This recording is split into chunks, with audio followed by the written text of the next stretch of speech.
जब आसमान पिघलेंगे और पहाड़ उड़ेंगे तब कौन खड़ा रहेगा? सूरा अल मारिज बताती है, आसमानों तक जाने का रास्ता बाहर नहीं, तुम्हारे अंदर है। जरा ठहर कर सोचो। इंसान हमेशा पूछता है, अगर सच में कोई अजाब है तो अभी क्यों नहीं आता? और कुरान जवाब देता है, सअल साइलुन बिअदाबिन वाक़िअ। एक पूछने वाले ने उस अजाब के बारे में पूछा जो होने वाला है। देखो, सवाल नया नहीं है। हर दौर में लोग कहते रहे, दिखाओ, अभी दिखाओ।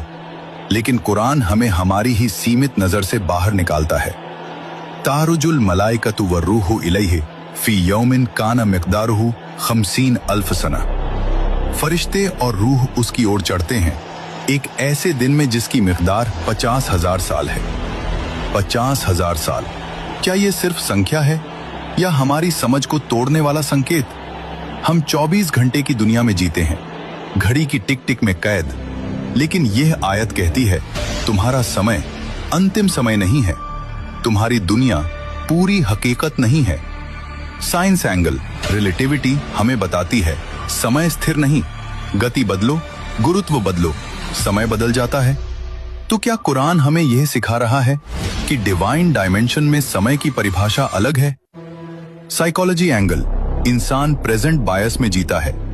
जो अभी नहीं दिखता उसे वह असली नहीं मानता, लेकिन सच्चाई परसेप्शन से बड़ी होती है।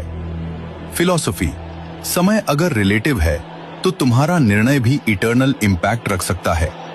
सूरह हमें उस दिन की झलक दिखाती है, यौम तकूनु समाउ कल मुहल, जिस दिन आसमान पिघले हुए तांबे जैसा होगा।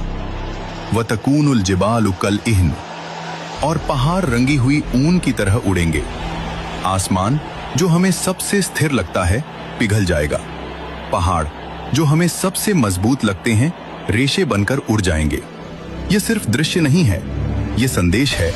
जिसे तुम परमानेंट समझते हो वह टेम्पररी है। साइंस रिमाइंडर, स्टार्स कोलैप्स होते हैं, गैलेक्सीज टकराती हैं, एंट्रोपी हर स्ट्रक्चर को तोड़ देती है। यूनिवर्स भी डीके के नियम से बाहर नहीं। एग्जिस्टेंशियल फिलॉसफी, अगर बाहर सब अनस्टेबल है तो स्थिरता कहां है? यही सवाल इंसान को बेचैन करता है। अब इंसान की तरफ आओ। सूरह अचानक ब्रह्मांड से हटकर सीधे तुम्हारे दिल में उतरती है। इन्नल इंसान खुलिका हलुआ, निश्चय ही इंसान अधीर पैदा किया गया है। यह इल्जाम नहीं है, यह डायग्नोसिस है। Follow this carefully. इज़ा मस्सहु शर्रु जज़ुआ, जब उसे बुराई छूती है